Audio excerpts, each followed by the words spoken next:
Good morning, everyone. I hope you all are fine at your home. Stay safe and stay healthy. लेकिन पढ़ाई के साथ साथ तो आज हम डिस्कस करने जा रहे हैं forces are due to an interaction. हमने लास्ट वीडियो में ये देखा कि जो फोर्सेस हैं वहाँ मैंने आपको ये डिस्क्राइब किया कि कुछ ना कुछ कॉन्टैक्ट फोर्सेस इन्वॉल्व हैं, कि body should be in contact अगर आप किसी भी फोर्स को एक्ट कराना चाहते हैं, इधर इट इज पुशिंग और पुलिंग। देखो, इंटरेक्शन से क्या मतलब है, हम दो लोगों को तब तक नहीं जान सकते हैं जब तक हम उनसे बातचीत नहीं करेंगे, उनका नेचर नहीं जानेंगे कि वो किस तरीके से हैं। अगर मैं आपसे कुछ बात कर रही हूँ, क्वेश्चनिंग कर रही हूँ, तो आप उसका आंसर देंगे, मतलब एक एक्शन के प्रति एक रिएक्शन होगा, एक प्रतिक्रिया होगी। तो इसी तरीके से फोर्सेस में भी दो रीजन है, दो चीजें हैं जो आपको दिख रही है, मैंने हाईलाइट करी हुई हैं कि फोर्स एक कारण है, कॉज है, रीजन है किसी चीज को होने का। और जिस भी ऑब्जेक्ट में चेंज हो रहा है, या तो वो रेस्ट से मोशन में या मोशन से रेस्ट में आ रहा है, तो वो है इफेक्ट। ध्यान देना, मैं नींबू को निचोड़ रही हूं, तो मैं निचोड़ने में squeezing is a force. Lemon squeezed हो गया, उसका जो रस निकल गया, वो है इफेक्ट। लेकिन हुआ क्या, नींबू का जो शेप है वो पूरी तरीके से चेंज हो गया। ध्यान देना, एक गुथा हुआ आटा रखा हुआ है, मैंने उसमें अपनी एक फिंगर को अंदर मर्ज किया, ठीक है, मैंने अपनी एक फिंगर अंदर डिप करी, तो आप क्या देखेंगे कि जो मैं फोर्स अप्लाई कर रही हूँ वो कारण है कि वो अंदर की ओर आटा चला गया, लेकिन उसकी शेप चेंज हो गई, उसमें एक होल हो गया, वो इफेक्ट है। तो किसी भी फोर्स को अकर होने के लिए दो चीजों का होना बहुत जरूरी है। फर्स्ट इज कॉज, कोई कारण होना चाहिए, दूसरा कुछ ना कुछ इफेक्ट उसमें जरूर होगा। अगर ये दोनों चीजें वहां पर हैं तो कोई भी फोर्स एक्ट हो सकता है, पॉसिबल है, अदरवाइज नहीं है। तो एक तो वो है कि फोर्स अप्लाइड किया हुआ है, और एक फोर्स किसके ऊपर हुआ। तो आप यहाँ पे देख सकते हो, दो पिक्चर आपको दिखाई दे रही है। मैंने इसका लास्ट वीडियो में एग्जांपल भी लिया था कि एक कार रेस्ट पे है और वो रेस्ट पे ही रहेगी, रिमेन स्टेशनरी, जब तक पर्सन जो है वो पीछे खड़ा रहेगा, वो कुछ कर नहीं रहा। लेकिन एक कार बिगिंस टू मूव, वो चलनी शुरू हो जाएगी, जो पीछे का पोर्शन है, जो पर्सन है, व्हेन ही और शी स्टार्ट्स पुशेस, तो वो जैसे ही इसको धक्का देंगे वो गाड़ी आगे की तरफ धकेलनी शुरू हो जाएगी। तो हमने कल भी यही पढ़ा था लास्ट वीडियो में कि until or unless an external force is applied on it, an object remains in its original position, either its rest or its motion. देखो, यहाँ पर तो था कि फिजिकल कांटेक्ट, मान लिया कि डायरेक्ट फिजिकल कांटेक्ट है, दो बॉडीज, अगर ये पेन यहाँ पे रखा हुआ है, ठीक है, देखो, और मैं इसको यहाँ पे क्या कर रही हूँ, पुश कर रही हूँ, तो ये आगे चला गया, मैं इसे पुल कर रही हूँ तो ये पीछे आ गया।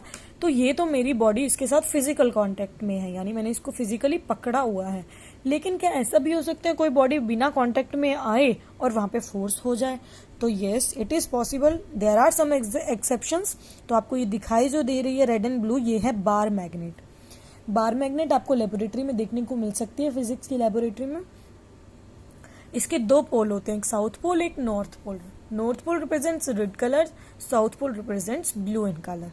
दीज आर आयरन नेल्स, या आप ऑल पिन्स कह सकते हैं, छोटी जो लोहे की, इसकी लोहे और स्टील जैसे पिन्स होती है ना, पेपर की क्लिप्स होती हैं, तो कुछ भी आप लोहे का ले सकते हो, कॉइन्स भी ले सकते हो, आयरन कॉइन्स, कोई भी ऐसी चीज जो इस पे चिपक जाए, आयरन नेल्स ले सकते हैं।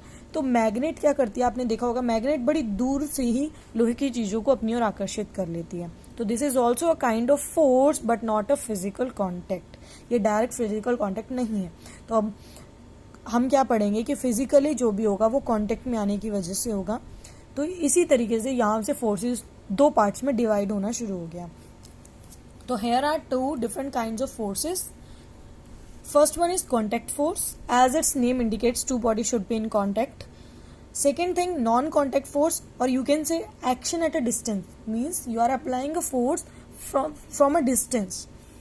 So here we are discussing about contact force. Firstly, for an object to be pulled or pushed, there should be contact between the two objects. It means two bodies should be in contact. They are interlinked to each other. For example, here are some given forces. Pulling or stretching a spring. If you are stretching a spring, अगर मैं एक spring को खींच रही हूँ, pen के अंदर वो टिक टिक पेन के अंदर स्प्रिंग आता है, उसको मैं खींच रही हूँ, वापस छोड़ूंगी तो वो अपनी पोजीशन पे वापस आ जाएगा। लेकिन जब मैं उसे खींच रही हूँ तो उसकी शेप चेंज हो गई, तो ये भी एक काइंड ऑफ फोर्स है। अगर मैं बॉल को किक कर रही हूँ तो वो भी एक काइंड ऑफ फोर्स है। अगर मैं कार्ट को पुल कर रही हूँ, जैसे हम शॉपिंग करने के लिए जाते हैं तो हमें वहाँ पे कार्ट मिलते हैं, तो हम मैं अगर उसे पुल या पुश कर रही हूँ तो वो भी एक तरीके का फोर्स है। लेकिन इन सभी में दो बॉडीज आपस में कांटेक्ट में है, और कांटेक्ट में होने की वजह से हम इन सबको कांटेक्ट फोर्सेस में डाल देते हैं। एक काइंड ऑफ कांटेक्ट फोर्स है when two bodies should be in when the objects are in physical contact with each other. लेकिन कांटेक्ट फोर्स का मतलब यही नहीं, इसके फिर सब डिवाइडेड पार्ट्स हैं जो दो आपको नजर आ रहे हैं। First one is muscular and second one is frictional. Muscular, इसका नेम इंडिकेट कर रहा है the force exerted by the muscles और ऑफ आवर बॉडी। अगर मैं भारी हुई बाल्टी को नीचे से ऊपर उठाती हूँ तो मेरे हाथों की मसल्स एक्ट कर रही हैं। अगर मैं किक मार रही हूँ तो मेरे पैरों की मसल्स एक्ट कर रही हैं। अगर एक रिक्शा चलाने वाला रिक्शा खींच रहा है तो उसकी मसल्स एक्ट कर रही हैं। समझ रहे हैं बात को? अगर कोई बुलॉक कार्ट में कोई बुल है जो कार्ट को खींच रहा है, जो आपको पिक्चर में नजर आ रहा है, तो इसका मतलब ये भी क्या है? मस्कुलर फोर्स है। हैवी लोड को उठाना, लगेज को उठाना, कुल्ली आपका लगेज पॉटर लेकर जा रहा है, तो वो भी एक तरीके का मस्कुलर फोर्स है, because our muscles are involve in it. Frictional force क्या है? फ्रिक्शनल फोर्स को हम सिंपली फ्रिक्शन भी कहते हैं। ये भी कॉन्टेक्ट फोर्स है, हालांकि ये फोर्स का बिल्कुल अपोजिट है। When a force opposes the motion, अगर कोई फोर्स मोशन को ही अपोज कर दे, उल्टा कर दे, तो उसे हम फ्रिक्शन कहते हैं या फोर्स ऑफ फ्रिक्शन कहते हैं। सपोज मैं बाइसिकल को पैडलिंग कर रही हूँ और सामने एकदम से डॉग आ गया या कोई बच्चा आ गया, तो मैंने ब्रेक अप्लाई कर दी, तो मेरे जो बाइसिकल है वो स्टॉप हो जाएगी उसी समय पर। तो वो जो स्टॉपिंग हुई, अब वो जो रुकना हुआ पैडलिंग का, वो फ्रिक्शनल फोर्स की वजह से हुआ। फ्रिक्शनल फोर्स कैसे होगा?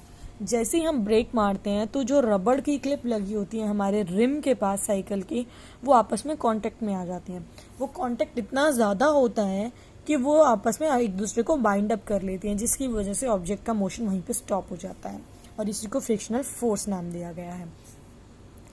अगर गाड़ी चल रही है और एकदम से मैंने उस पर ब्रेक अप्लाई करी, तो टायरों के बीच में, जो टायर है और जो रोड है उसके बीच में कांटेक्ट बनेगा, और वो कांटेक्ट आपस में क्रॉसिंग हो जाएगी, इंटरलिंक्ड हो जाएंगे, जिसकी वजह से जो गाड़ी है वो उसी समय रोड पर स्टॉप हो जाएगी।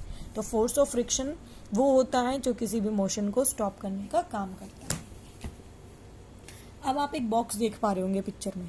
देखो, मैं आपको समझाने की कोशिश कर रही हूँ, समझना। ये जो आपको नीचे फ्लोर दिखाई दे रहा है, इसके ऊपर मैंने एक बॉक्स रखा है।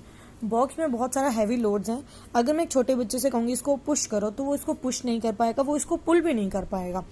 क्यों नहीं कर पाएगा? क्योंकि ये कांटेक्ट में है जमीन के साथ, यानी जमीन और बॉक्स के बीच में जो कांटेक्ट है वो कैसा है? फ्रिक्शनल फोर्स अप्लाई कर रहा है। लेकिन अगर कोई बड़ा व्यक्ति इसको पुश कर रहा है और ये इस तरफ जा रहा है, तो यहाँ पे मोशन आपको डायरेक्शन में किस में दिखेगा? फॉरवर्ड डायरेक्शन में। अगर मैं यहाँ से पुश करूंगी तो इसका मोशन इस डायरेक्शन में हो जाएगा। तो यहाँ से हमें क्या पता चल रहा है कि फ्रिक्शन भी एग्जिस्ट करता है जहाँ पर कोई ऑब्जेक्ट रेस्ट पोजीशन पे होता है। अच्छा, एक और आगे हम फर्दर पढ़ेंगे, मैं आपको अभी थोड़ा सा हेल्प कर देती हूँ। जितना फोर्स यहाँ से लग रहा है, अगर उतना ही फोर्स मैं यहाँ से लगाऊं तो ये ऑब्जेक्ट कहीं भी मूव नहीं करेगा।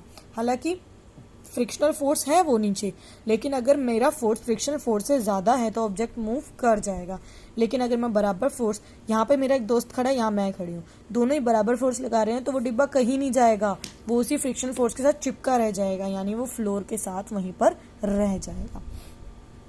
आगे नॉन कॉन्टैक्ट फोर्सेस के क्या क्या एग्जाम्पल है वो हम नेक्स्ट लेक्चर में पढ़ेंगे। अभी आपको इसी को रीड करना है। Read the chapter carefully and understand the single terms.